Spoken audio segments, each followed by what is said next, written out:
Se você está na preparação para o teste do IELTS, você provavelmente em algum momento já sentiu um pouco de tensão só de pensar na parte 2 do teste do speaking, porque lá você vai ter que falar sozinho, sem parar, por até 2 minutos. Vamos ver como que a gente se prepara bem para essa parte? Bora lá. Se você não me conhece, está chegando aqui agora, meu nome é Simon Mamed. O que eu faço aqui é treinar as pessoas para que elas possam atingir a nota no teste do IELTS para poder imigrar, estudar ou trabalhar em um outro país. Então, se você está nessa situação ou vai começar a se preparar agora, por favor, já considere, né, se inscrever aqui no canal para você não perder mais conteúdos desse tipo. Já deixa o seu like aí no vídeo também, para eu saber que você está aqui marcando a sua presença. Muito bem, o propósito dessa aula hoje aqui é fazer algo bem específico com você, que é te dizer como que você vai se preparar naquele 1 minuto que você tem. Mas professor, como assim 1 minuto? O senhor não acabou de falar que eu tinha que me preparar para falar por 2 minutos? Sim, mas eu vou te explicar primeiro como que funciona a parte 2 do teste do speaking para poder te situar sobre o que vai acontecer. Vou colocar na tela aqui para a gente poder organizar as ideias. Preste atenção. O que é a parte 2 do speaking do IELTS? Muito simples. Na parte 2, o que vai acontecer? Você receberá um task card ou cue card, que é simplesmente um cartão que eles vão te dar, que vai ter ali uma questão e alguns tópicos para você poder falar, tá? Esse é o task card. E você terá 1 minuto para poder se preparar. Após isso, irá falar sem interrupções por até 2 minutos. Então, isso aqui basicamente é a estrutura da parte 2 do teste do speaking, que é a entrevista que você vai fazer com o seu examinador, né. Nessa hora, o seu examinador vai te dar ali um papel, né, um cartão, que é o task card, ali vai ter uma questão e alguns tópicos para você poder falar. E antes, ele vai te dar, antes de você começar a falar, ele vai te dar ali 1 minuto, para que você possa se preparar. Durante esse 1 minuto, ele vai te dar ali um papel e um lápis para você fazer suas anotações e você vai poder anotar o que você quiser durante 1 minuto. Quando esse tempo terminar, ele vai te avisar, você vai ter que parar de anotar, e aí sim você começa a falar por até 2 minutos. Essa é a estrutura. Qual que é o problema aqui? Aquele 1 minuto de preparação. Hoje a gente vai ver como se preparar de maneira eficiente durante aquele tempo, que já é um tempo curtíssimo, né? O que você tem que fazer com eficiência para poder se preparar bem na hora do teste do IELTS. Deixa eu voltar para a nossa tela aqui. O primeiro ponto que você tem que saber é que é o seguinte: não basta apenas querer demonstrar vocabulário.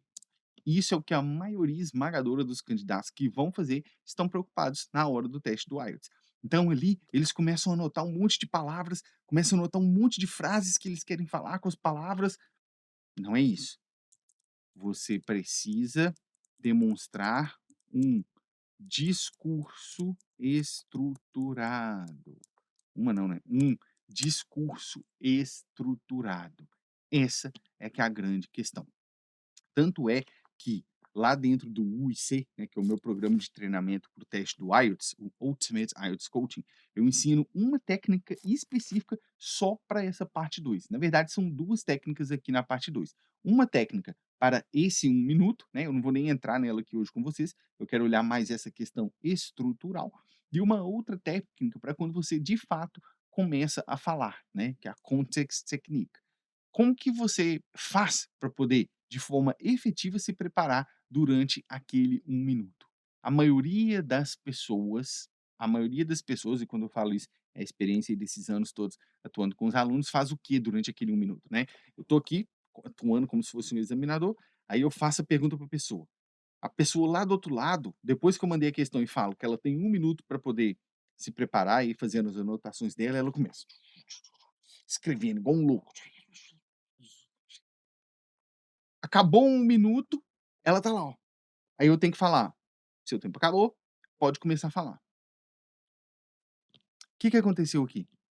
Vamos pensar um pouquinho. O que que aconteceu? Beber um chá aqui por causa da voz. A pessoa simplesmente passou aquele tempo de 1 minuto todo escrevendo. Qual que é o problema disso? Onde que está o foco da pessoa? O foco da pessoa está em escrever, não em pensar nas coisas que ela está escrevendo. O cérebro dela está em modo de produção, tem que escrever, tem que escrever, tem que escrever, tem que escrever. Ele não está em modo de análise e de processamento. Ela não está pensando em como que ela vai ligar, conectar aquelas ideias todas na hora de começar a falar. E esse é um grave problema. Porque quando o examinador vira e fala: "Ok, time's up, you can stop talking when you're ready". E aí a pessoa: "Ixi, espera aí, mas por que ideia que eu começo mesmo?". Ela tem tantas ideias na cabeça, ela não sabe nem por onde começa. E esse é o problema que faz muitos se perderem já aqui no início da questão. O que que é interessante você fazer, tá? Vou colocar aqui, ó, o que fazer. 2 coisas para você. Primeira coisa, ler bem o prompt. Que são os o que que é o prompt, né? O prompt é o comando da questão. Por que que eu falo para você ler bem? Muita gente parece bobeira eu falar isso aqui, né? E parece tão óbvio. Mas, de novo, o óbvio tem que ser falado, que eu já vi de gente que não faz isso, é uma coisa absurda, que não lê o prompt. A pessoa passa o olho, começa a falar depois, e aí eu falo assim: "Mas fulano, de onde que você tirou essa sua resposta? Leia a pergunta ali". A pessoa vai ver e a pergunta está perguntando uma outra coisa. A pessoa não leu direito. Então, ó, presta atenção, aqueles bullet points que vem na questão, o que que são bullet points? São os tópicos, né. Aqueles tópicos que vêm na questão, eles estão ali por algum motivo, não é mesmo? E esse motivo é te ajudar a montar a estrutura da sua resposta. Então é importante que você os leia com atenção e com cuidado. Essa é a primeira coisa. Segunda coisa para você, planejar o link entre as ideias. Você tem que pensar como que você vai ligar todas aquelas ideias que você teve durante aquele 1 minuto. Isso é a coisa mais importante para você fazer durante aquele 1 minuto. É você pensar: "Como que eu vou ligar essas ideias?", tá. Vou te dar aqui um exemplo de estrutura-chave, para você poder levar aí para a sua preparação. O que que eu considero que deveria existir na estrutura de uma resposta da parte 2 do teste do speaking. Primeira coisa para você, introdução. Óbvio, né, você tem que iniciar a questão. E quando eu falo introdução, não é você já começar respondendo não. Você tem que fazer um início ali para o seu examinador, você vai dar meio que uma contextualizada para ele, tá. Depois, detalhes. Aqui nos detalhes, você vai buscar responder aos bullet points. Lembra aqueles tópicos que vêm na questão? A gente vai ver um exemplo aqui, mas só para te lembrar. Aqueles tópicos que vêm na questão, agora é a hora de você começar a responder a questão buscando atingir todos eles, tá? Você não é obrigado a passar por todos eles, se você deixar um ou outro de fora, tá tudo bem, desde que você esteja ali dentro do tópico, do tema, né? Mas é importante, se você conseguir, atingir a todos eles, entendeu? Próximo para você aqui, exemplo ou memória. Quando você traz para sua resposta, mesmo aqui na parte 2, um exemplo de algo que já aconteceu ou uma memória de algo que aconteceu com você, isso adiciona naturalidade ao seu discurso. E isso é algo que o seu examinador está sim observando. Quarto ponto aqui para você, encerramento. Aqui, quando eu digo encerramento, eu não estou falando propriamente dito o fechamento da sua resposta, porque você não tem acesso ao relógio, então você mesmo não consegue ver que os 2 minutos da resposta estão acabando, o seu examinador que vê. Mas quando eu digo encerramento, eu falo isso aqui, ó, um caminho para a conclusão. Você deveria passar por todos esses, introduz o assunto, começa a falar dos detalhes, dá um exemplo e depois você já coloca aqui um caminho para a sua conclusão. Porque se você cumprir isso aqui e depois passar para a conclusão, você já está encaminhado na sua resposta. Obviamente, ainda tem as técnicas que você tem que aplicar aqui na hora do teste, mas essa estrutura te encaminha para dar uma resposta do tamanho exato para o seu examinador, tá? Vou colocar aqui um exemplo prático para a gente poder visualizar, né, tudo isso que eu estou falando aqui com você. Vou colocar um prompt de uma questão da parte 2 do speaking. Deixa eu pegar ele aqui. Imagine esta questão aqui, ó. Olha lá, vamos ler. Describe a teacher who influenced you. You should say who this person is, what subject they taught, what was special about them, and explain how they influenced you. Vamos destrinchar isso aqui primeiro. tá? Primeiro ponto nosso, que era? Ler o prompt. A gente já fez, não já? Eu li o prompt aqui, mas eu li bem? Não, eu só li. O que que eu tenho que fazer agora?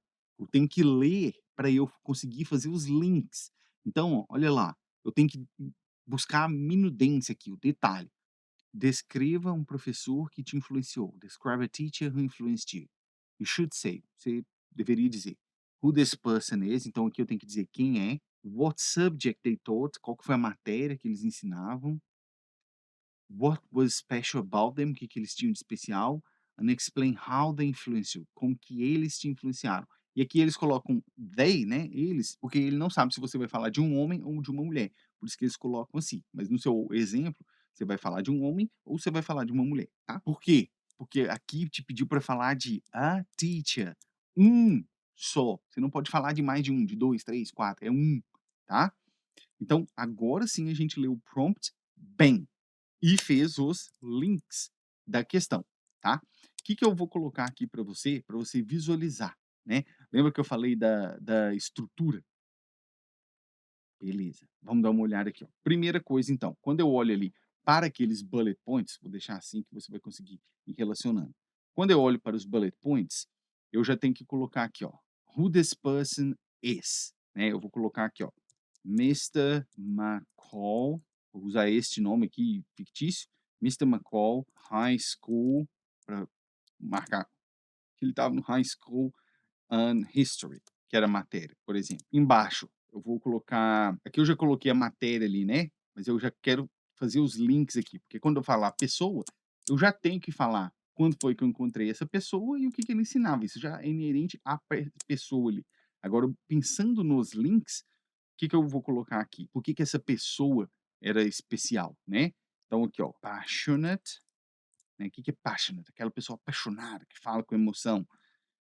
Made stories vivid. Contava as histórias de uma forma vívida, né? Próximo, como que me ajudou, né? Encouraged me to read more. Vou falar que essa pessoa me ajudou a ler e inspired interest in classics. Inspirou ali interesse nos clássicos. Beleza, tá? Então, isso aqui para mim, ó, é o meu guia. Que que eu deveria fazer naquele 1 minuto? Depois que eu escrevi isso aqui, eu tenho que parar de escrever. Parar de escrever. Olhar para o que eu escrevi e pensar: "Espera aí, então como que eu vou conectar tudo isso aqui? O Mister McCall, ele me ensinou durante o high school, a matéria era history, ele era bem passionate, contava as histórias de uma maneira vívida, me encorajou a ler mais e um interesse especial em clássicos". E aí você começa a pensar sobre aquilo ali para você ir ligando as ideias. Você não pode passar aquele 1 minuto todo escrevendo. A sua cabeça tem que desligar dessa atividade em algum momento e vir para a parte de processamento dos dados que você colocou ali. Você tem que pensar em como você vai tratar aquela questão, porque é o ato de pensar que vai amalgamar todas aquelas informações em uma resposta só, tá? Então, trazendo aqui exemplo de resposta para você, vou fazer o seguinte: obviamente, eu já deixei aqui preparado, né, para a gente economizar tempo. Eu não vou dar uma resposta de 2 minutos aqui, né, para ficar falando aqui, mas eu vou escrever ela para você ver e conseguir destrinchar junto comigo como que você exploraria isso. Então, o primeiro ponto aqui que eu estou falando da pessoa, né, eu traria assim, ó, olha lá. When I was young, I had a few teachers that really left an impression on me. Então, aqui eu já comecei a falar, ó, eu não entrei de cara no assunto de quem é a pessoa. Eu primeiro dei uma explicação breve, ó. Quando eu era novo, eu tive alguns professores que deixaram uma marca em mim. E aí, olha aqui, ó, reticências. Significa que eu ainda posso explorar isso aqui mais. Essa parte que eu estou contextualizando, eu posso explorar mais. Por isso que eu deixei reticências. E é isso que eu quero que você pense. Aí depois eu vou today, ou seja, depois que eu já explorei isso aqui nas reticências, aí eu vou. Hoje, I'd like to talk about my high school history teacher. Só que eu já falei que era no high school e que ele ensinava história. Hoje eu gostaria de falar do meu professor de história durante o ensino médio, Mister McCall, que era o nome dele. He taught me history for 3 years. E aí eu vou. reticências. Ele me ensinou história durante 3 anos e parari parará. E aí eu vou falando de como que era e como que era, e vai explorando. Depois, o que que eu posso falar aqui? Colocar mais coisa aqui, um outro ponto da minha resposta. What was special about him was the way he told stories. Classes felt like a movie and tarará, tarará. Ou seja, o que era especial sobre ele era o jeito que ele contava as coisas. As aulas pareciam mais um filme, do jeito que ele ia narrando e contando. Já teve algum professor assim, que narra os negócios de maneira apaixonada? Então, aí novamente, reticências, que é para você ir explorando isso aqui. Aí eu tenho que começar a falar da influência que ele deixou em mim, né. Because of him, I started reading more history books outside school, especially about ancient civilizations. Aí eu vou, por causa dele, eu comecei a ler mais livros de história fora da escola, ou seja, além do horário escolar, especialmente livros sobre civilizações antigas. Reticências, reticências, reticências. E aí, um último ponto aqui, já para ir caminhando para a conclusão, eu falaria: "He influenced me a lot, and even today I think of him when I read history, because he was the one who inspired that passion." Ou seja, ele me influenciou bastante, e mesmo hoje eu penso nele quando eu leio algo sobre história, porque ele foi a pessoa que me inspirou naquela paixão. Então aqui eu já estou caminhando para a conclusão. Eu não preciso concluir aqui, mas eu já tenho que deixar um caminho para eu poder fechar isso tudo ali, entendeu? Muito bem. Só para a gente fechar aqui, o que que eu quero deixar para você? Principal coisa para você aqui, durante a parte 2 do teste do IELTS, naquele 1 minuto. A principal coisa é isso aqui, ó, não passar o minuto inteiro escrevendo. Você precisa pensar. E aí a observação, treine para usar metade do tempo para escrever e metade do tempo para pensar. Ou seja, aquele 1 minuto que você tem, idealmente, você deveria buscar gastar meio segundo, ó, meio segundo, meio minuto, né, 30 segundos escrevendo. Larga a caneta, larga o papel, olha para aquilo ali e fica pensando, gastar o restante do tempo pensando. Isso vai ser muito mais proveitoso para você. Beleza? Curtiu nossa aula aqui? Então deixa aqui nos comentários para eu poder saber. Aproveita e se inscreva aqui no canal se você não for inscrito ainda. Vou deixar para você aqui nos comentários o link para você poder entrar em contato com a gente se você já quiser começar a sua preparação para o teste do IELTS, para você poder conhecer mais sobre o UIC, nosso programa de preparação para o teste do IELTS. A gente se vê na nossa próxima aula. Até lá!